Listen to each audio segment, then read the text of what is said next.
कि हर भारतवासी की चाहत जीत गई कर्नाटक में, नफरत हारी और मोहब्बत जीत गई कर्नाटक में। नफरत छोड़ो भारत जोड़ो वाला नारा जीत गया, लाखों वाले सूट से एक टी शर्ट हमारा जीत गया।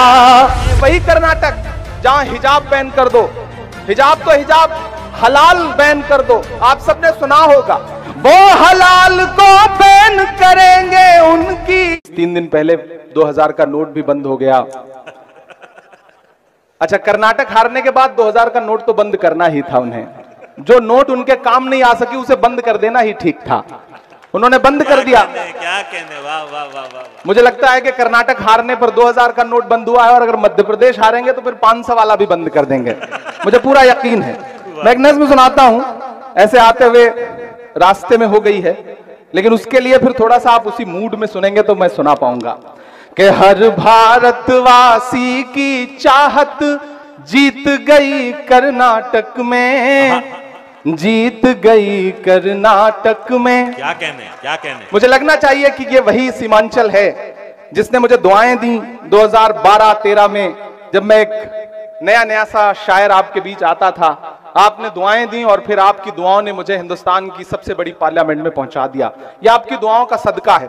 मैं सीधे सीधे नज्म सुनाता हूं, बहुत ज्यादा गुफ्तगू नहीं करूंगा क्योंकि आप बहुत देर से भाषण सुन सुन के थक चुके हैं, मैं जानता हूं। अगला मिसरा पहुंचाइएगा दिल्ली तक कि हर भारतवासी की चाहत जीत गई कर्नाटक में, नफरत हारी और मोहब्बत जीत गई कर्नाटक में।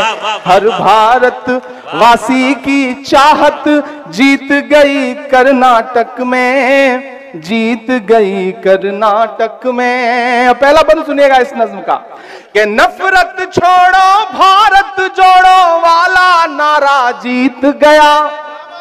अल्ता हाट वालों तैयार रहना अगले मिसरे पर कि नफरत छोड़ो भारत जोड़ो वाला नारा जीत गया, लाखों वाले सूट से एक टी शर्ट हमारा जीत गया। मुझे लग रहा है कि मैं थोड़ा थोड़ा रंग में आ जाऊंगा अगर आपने सुनने की कोशिश की तो। कि नफरत छोड़ो भारत जोड़ो वाला नारा जीत गया, लाखों वाले सूट से एक टी शर्ट हमारा जीत गया। एक तपस्वी सच का दामन थाम अकेले निकला था, सब झूठों की हार हुई और एक बंजारा जीत गया। उसकी जिद और उसकी बगावत जीत गई कर्नाटक में, उसकी जिद और उसकी बगावत जीत गई कर्नाटक में। नफरत हारी और मोहब्बत जीत गई कर्नाटक में। हर भारतवासी की चाहत जीत गई कर्नाटक में, जीत गई कर्नाटक में। वही कर्नाटक जहां हिजाब बैन कर दो, हिजाब तो हिजाब हलाल बैन कर दो, आप सबने सुना होगा। मैं इन तमाम नफरत वाली राजनीति के नाम 4 मिसरे करता हूं, और अगर लगे कि मेरा तेवर है ये, अगर लगे कि इमरान कह सकता है इस बात को, तो फिर मुझे आपकी दुआएं चाहिए।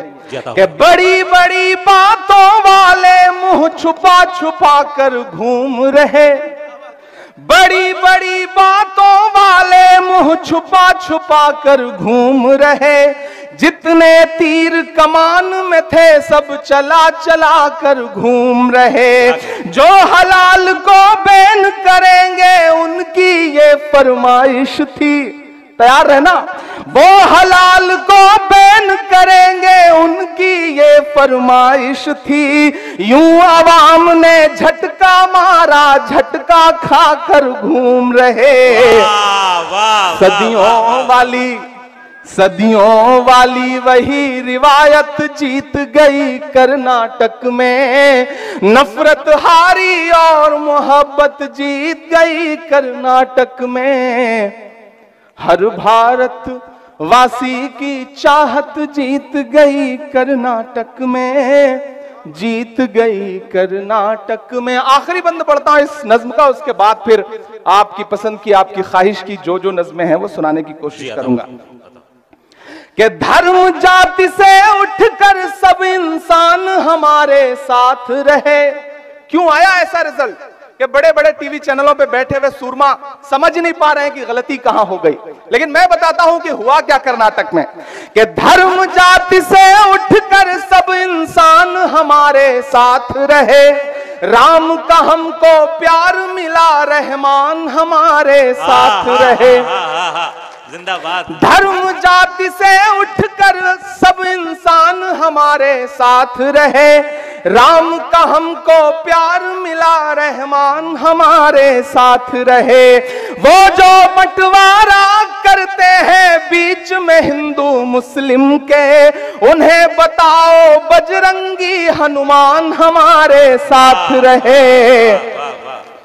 प्यार मोहब्बत वाली विरासत जीत गई कर्नाटक में, नफरत हारी और मोहब्बत जीत गई कर्नाटक में। हर भारत वासी की चाहत जीत गई कर्नाटक में, जीत गई कर्नाटक में। बड़ी तादाद में यहाँ माएं बहनें भी इकट्ठा हैं, मैं उनकी भी मौजूदगी को सलाम करता हूं। मैं कई साल बाद मुशायरों में आया हूं और आज ये चाह रहा हूं कि आपसे सिर्फ शायर बन के बात करूं, सांसद बन के बात नहीं करूं। दो बातें मुझे कहनी है स्टेज पर बैठे हुए लोगों से। देखिए, इधर जो सामने 3 फीट नीचे कुर्सियों पर या जमीन पर बैठे हुए लोग हैं, इधर स्टेज पर तकरीबन 5 फीट ऊंचे बैठे हुए कुछ अहम लोग हैं। मैं ये देख रहा हूं कि पूरा मुशायरा सामने बैठे हुए लोगों की वजह से चल रहा है। डाइस पर बैठे हुए लोग ऐसे खामोश हैं जैसे अडवाणी जी चुप रहते हैं आजकल। डाइस पर बैठे लोगों से मेरी गुजारिश है कि आप डाइस पर बैठे हैं और 5 फीट ऊपर बैठे हैं तो इसका मतलब ये नहीं कि सारी जिम्मेदारी नीचे वालों की है या नीचे वाले कमतर हैं। मेरा अपना मानना है कि तराजू के 2 पलड़े होते हैं, वो पलड़ा झुका होता है जिसमें वजन ज्यादा होता है। आप ज्यादा वजनदार लोग हैं, आप नीचे बैठे हैं और आप पूरी जिम्मेदारी से मुशायरे को चला रहे हैं, लेकिन स्टेज के लोगों की भी जिम्मेदारी है कि आप सब भी इस मुशायरे को उसी तरह से बनाएं, खूबसूरत बनाएं, अच्छा बनाएं जिस तरह सामने बैठे हुए लोग बना रहे हैं। यहाँ मोहतरम अशफाक करीम साहब बैठे हुए हैं जो राज्यसभा में मेंबर ऑफ पार्लियामेंट है राज्यसभा के और बड़ा मेडिकल कॉलेज चला रहे हैं। बिहार सरकार के मंत्री इसराइल मंसूरी साहब तशरीफ फरमा हैं। हमारे बुजुर्ग इजहार अशफी साहब यहां बैठे हैं जो आपके एमएलए हैं। अंजार नईमी साहब बैठे हैं। एक्स एमपी सरफराज साहब बैठे हुए हैं। मास्टर मुजाहिद साहब आपके अपने रहनुमा बैठे हुए हैं और इस प्रोग्राम के जो कन्वीनर हैं इंजीनियर असलम अलीक साहब। और इस प्रोग्राम को सजाने में कुछ नाम जिन्होंने बहुत मेहनत की है, उसमें मुखिया सलमान का नाम मैं खास तौर से मेंशन करूंगा। इन्होंने बहुत इस प्रोग्राम को सजाया है। और गंगा जमुनी तहजीब क्या होती है, पूरे हिंदुस्तान में नफरत की बात करने वाले लोग, सियासतदां अगर आज की इस रात अलता हाट में आए तो वो ये देखेंगे कि इस मुशायरे को सजाने संवारने में जो सबसे ज्यादा मेहनत करने वाले शख्स का नाम दिलीप मंडल है। और हम जब इस मुशायरे में आ रहे थे, मुशायरा गांव में आ रहे थे, तो सामने खूबसूरत सा मंदिर है और सामने ये बैठी हुई सीमांचल की आवाम है। ये है बिहार जिससे पूरे हिंदुस्तान की नफरत को हारना है।